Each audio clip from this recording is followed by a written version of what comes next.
यानंतर आपल्या समोर एक पात्री नाटक सादर होणार आहे। आपण महाराष्ट्रामध्ये राहतो आणि त्यातल्या त्यात मराठवाड्यामध्ये लातूरची ओळख काय हे संपूर्ण देशात नाही जगात जर विचारलं तर लातूरची ओळख एक सांगतात, ते रेल्वेनं पाणी नेलं होतं बघा तुमच्या लातूरला। म्हणजे इतकी वाईट ओळख सगळ्या जगामध्ये लातूरची झाली, रेल्वेनं पाणी पिणारे लोक म्हणून आपल्या लातूरची ओळख आहे। म्हणून ह्याच्या खोलात गेल्यानंतर आपल्याला एक गोष्ट आढळून येते की मराठवाड्यामध्ये सगळ्यात कमी झाडं आहेत। सगळ्यात कमी झाड असणारा जो विभाग आहे तो मराठवाडा विभाग आहे, म्हणून ही दुर्दैवाची बाब आहे।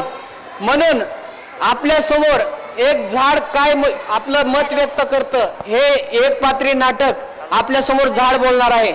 आपण सर्वांनी काळजीपूर्वक ऐकावं आणि आवडल्यानंतर नक्की दाद द्यावी। यानंतर एक पात्री नाटक सादर करण्यासाठी मी श्रेया पांचाळ हिला विनंती करतो की आपलं एक पात्री नाटक सादर करावं। नमस्कार, मला माहिती आहे आपण मला ओळखलात मी झाड आहे म्हणून, पण तुम्ही मला विसरलात तेही तितकंच खरं आहे। पूर्वी माझं सौंदर्य फुलून फुलून दिसायचं, पण आता फुटल्यासारखं ओरबडल्यासारखं दिसतंय। माझं अस्तित्व संपल्यासारखं वाटतंय, पण लक्षात ठेवा तुम्ही माझ्याशिवाय जगूच शकत नाहीत। मी तुम्हाला पान, फूल, फळ, सावली देतो, एवढंच नाही तर औषधही देतो, तुम्हाला जगण्यासाठी श्वासही देतो। अहो, जन्मापासून ते मृत्यूपर्यंतचा साथ हा माझ्यासोबतच आहे, तरीही तुम्ही मला विसरलात, पण लक्षात ठेवा उद्या तुमच्याकडे गाडी असेल, बंगला असेल, ऐश्वर्य असेल, पण शुद्ध हवा नसेल, मग आपण पुढच्या पिढीला देणार तरी काय?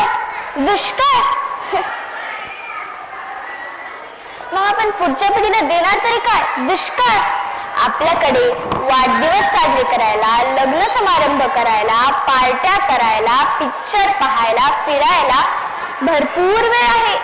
त्यासाठी आपण पैसा पण खूप खर्च करतो, पण आपल्याकडे झाडे लावायला वेळ नाही।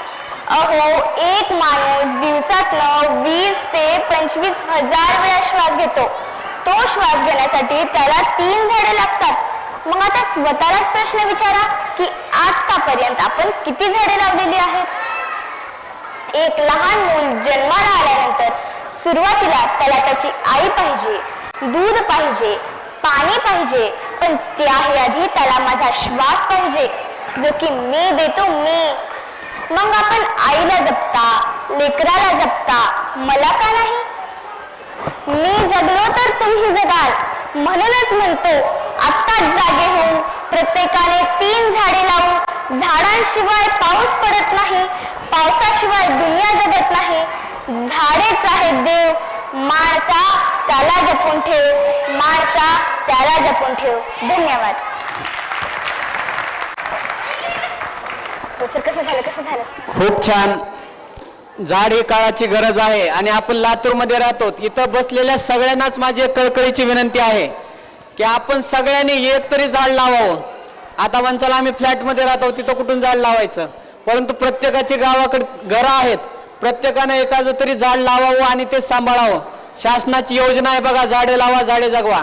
दरवर्षी झाडं लावतात पण ते जगवण्याचं काम करत नाहीत, म्हणून आपण तरी हे मनावर घेऊन झाडं जगवली पाहिजेत असं मला वाटतं।